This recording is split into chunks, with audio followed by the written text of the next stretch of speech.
Hello friends, welcome back to my YouTube channel shine education. Friends today subject is science.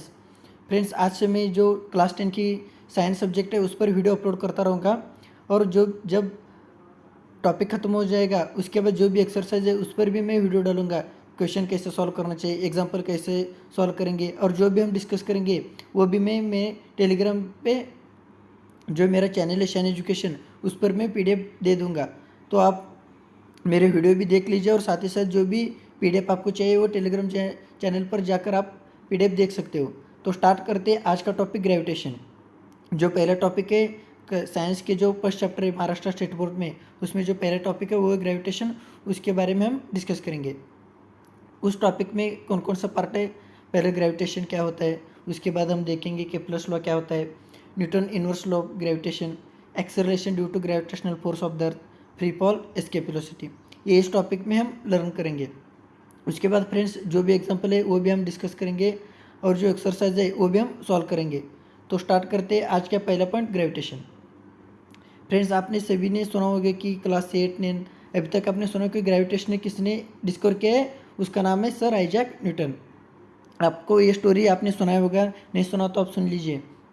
जो हमारे उन्होंने एक Apple के जो ट्री है उसके नीचे बैठे हुए थे, तो उन्होंने देखा कि उस ट्री से एक एप्पल गिरा और नीचे ग्राउंड पर पड़ा। तो उनको लगा कि ये जो एप्पल है वो वर्टिकली क्यों फॉल हुआ, हॉरिजॉन्टली क्यों नहीं, और जो एंगल है वो उसके साथ क्यों नहीं पड़ा, वो जो एप्पल है वो वर्टिकली क्यों नीचे गिरा, उसके बारे में वो सोचते रहे। उनको लगा कि wondered why all apples fall vertically downward and not an angle to the vertical, why do they do not fly up in horizontal direction. ये क्वेश्चन उसके मन में है, तो उन्होंने उसके बारे में क्या है वो डिस्कवर करने लगे। तो उनको पता चला कि ग्रेविटेशन क्या होता है। ये देखिए friends, concept of gravitational force and the gravitational force between the earth and moon. ये जो देखिए अर्थ, उसके बाद जो ट्री एप्पल वो नीचे बैठे हुए, फॉलिंग एप्पल, जो मून है ग्रेविटेशनल फोर्स होता है सन और मून के बीच में। After much thought he came to the conclusion that earth must be attracting the apple toward itself and this attractive force must be directed toward the centre of earth. उनको जब वो think करने लगे तो उनको पता चलने लगे कि जो अर्थ है वो अपने वो अट्रैक्ट करता है एप्पल टूवर्ड्स इटसेल्फ, और जो अट्रैक्टिव फोर्स होता है कहाँ होता है, towards the centre of earth. The direction from the apple on the tree to the centre of earth is the vertical direction. जो एप्पल नीचे गिरा towards the centre of earth, वो कैसा डायरेक्शन था, vertical direction at the position of the apple and thus the apple falls vertically downward. तो उनको लगा कि जो डायरेक्शन है apple on the earth tree to the centre of earth वो कैसा है, वर्टिकल डायरेक्शन है, इसीलिए जो एप्पल है वो वर्टिकली डाउनवर्ड गिरा। अब हम देखते हैं ग्रेविटेशनल फोर्स क्या होता है। There exist a force of attraction between any two particle of a matter in the universal such that the force depend only on the masses of the particle and the separation between them. Gravitational force ये होता है कि जब जो हमारे जो universe है उसमें दो पार्टिकल के बीच में क्या होता है, फोर्स ऑफ अट्रैक्शन होता है। और जो फोर्स ऑफ अट्रैक्शन किस पर डिपेंड होता है, जो दो पार्टिकल होते हैं उसके मासेस और जो डिस्टेंस बिटवीन टू पार्टिकल के बीच के अंतर। It is called a gravitational force and a mutual attraction is called gravitation. The gravitational force between the earth and moon, the gravitational force is the universal force. जो gravitational force है universal है, कहीं भी universe में होता है तो इसे क्या कहते हैं, यूनिवर्सल फोर्स भी कहा जाता है। It act between any to object in the universe. अब हम देखते हैं केप्लर्स लॉ। केप्लर्स लॉ क्या होता है, ये डायग्राम देखिए फ्रेंड्स। ये जो सन है, यस का मतलब जो डिनोट किया है वो है सन, उसके बाद जो प्लैनेट है इलिप्टिकल ऑर्डर में। अब हम देखते हैं केप्लर्स लॉ जो क्या है, उनका फर्स्ट लॉ का ये है कि the orbit of a planet is a ellipse. जो प्लैनेट का ऑर्बिट है वो इलिप्स है with the sun at one of the foci है, उनका पहला लॉ है। Figure show that the elliptical order of a planet revolving around the sun. जो प्लैनेट वो रिवॉल्व करो elliptical orbit around the sun, yes denote the position of the sun. ये होता है पहला लॉ। अब हम देखते हैं second law. The line joining the planet and the sun sweep equal area and equal interval of time. जो line join होता है planet and sun sweep equal area and equal interval of time. ये देखिए friends, जो भी A B line है, ए B planet में C D E F covered by planet in equal interval of time. जो भी एरिया जो कवर करेगा वो सभी के लिए एक ही टाइम लगेगा। The straight line A S C S E S sweep equal area and equal interval of time. जो भी स्ट्रेट लाइन है E S S D E F जो भी है वो equal area and equal interval of time रहेगा। और जो भी एरिया है A S B C S D E S F इन तीनों का एरिया सेम रहेगा। ये है सेकेंड लॉ ऑफ केपलर। उनका थर्ड लॉ क्या है देखते हैं। जो उनका थर्ड लॉ का कहना है कि the square of period of revolution of a planet around the sun is directly proportional to the cube of mean distance of the planet from the sun.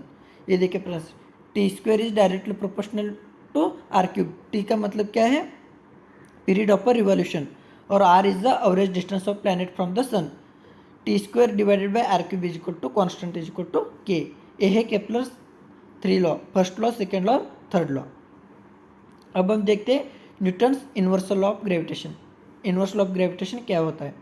Every object in universe attract every other object with a different force. जो भी inverse है उसमें जो object है वो attract करते हैं with a different force. This force is directly proportional to the product of masses of two object. और ये फोर्स किस पर डिपेंड होता है, डायरेक्टली प्रोपोर्शनल टू जो दो ऑब्जेक्ट है वो जो अट्रैक्ट करे उन दोनों ऑब्जेक्ट का masses, and inversely proportional to the square of distance between them. As the law of gravitation given by Newton is applicable throughout the universe and to all particle, hence it is called universal law. Inverse law इसे क्यों कहा जाता है, जो Newton ने कहा कि जो ग्रेविटेशन है वो through out the universe applicable है और सभी पार्टिकल पर अप्लाई होता है, इसलिए उसे क्या कहते हैं, inverse law of gravitation. Earth gravitational force क्या है अब हम देखते हैं। The gravitational force of any object due to earth always directed toward the centre of earth. जो भी ग्रेविटेशनल फोर्स होती है वो अपन एनी ऑब्जेक्ट वो किस पर डिपेंड होती है, due to earth always directed toward the centre of earth. If the object is in earth surface is a usual notation. ये देखिए फ्रेंड्स, एफ जो है फोर्स, जी मतलब यूनिवर्सल ग्रेविटेशनल, m1 m2 जो दो ऑब्जेक्ट है उनका mass divided by R square. R का मतलब है डिस्टेंस बिटवीन टू पार्टिकल।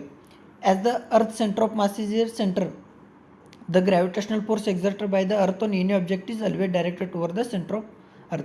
जो भी ग्रेविटेशनल फोर्स है वो किस पर डायरेक्टेड करेगा, towards the centre of earth. Hence, an object released from a point above the earth surface fall vertically downward towards the earth. इसीलिए जो एप्पल है वो नीचे वर्टिकली डाउनवर्ड गिरा ताकि ऊपर चला गया।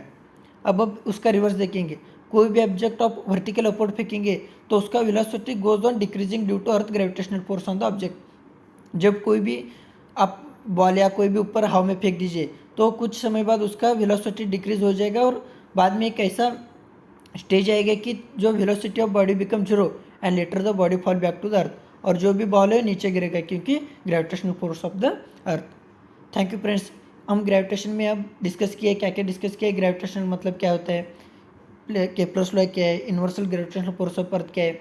उसके बाद कल के वीडियो में हम डिस्कस करेंगे कि एग्जाम्पल कैसे सॉल्व करेंगे, जो भी escape velocity, free velocity, exercise, उसके बारे में डिस्कस करेंगे।